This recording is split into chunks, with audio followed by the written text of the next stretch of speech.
Welcome to the deep dive. Today, we're really digging into the foundations of modern communism. Yeah, looking at the sources behind it all. Exactly. We're exploring the lives, the ideas of Karl Marx and his collaborator, Friedrich Engels. Our mission really is to show you how these early, maybe kind of vague notions of equality Right. turn into this really rigorous theory of revolution that, well, changed everything. And it's fascinating, isn't it, how one person, Marx, who wasn't widely known at first, Mm-hmm. created the actual tools, the frameworks that sparked revolutions and reshaped whole economies. We'll look at the context around him. Definitely. So let's unpack that journey. How did Marx get there?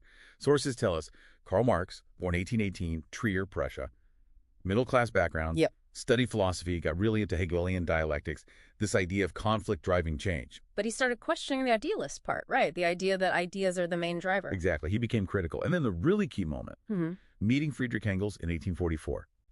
Yes, a huge turning point. And Engels, well, almost surprising, son of a wealthy German industrialist. Right.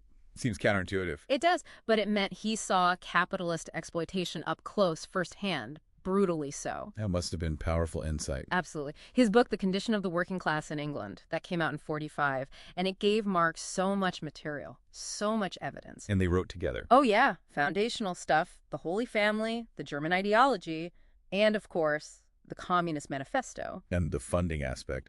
Engels basically supported Marx financially. For much of his life, it's a critical detail, often just glossed over.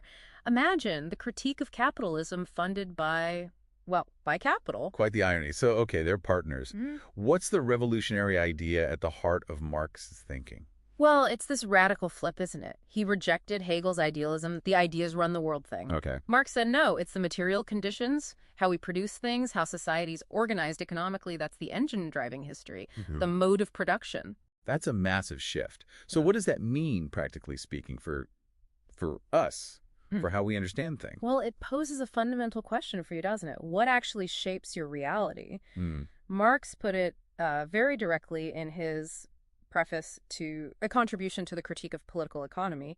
He said, it is not the consciousness of men that determines their being, but their social being that determines their consciousness. So, simpler terms. Your job, your economic class, the society you're in, that shapes how you think, what you believe, who you are.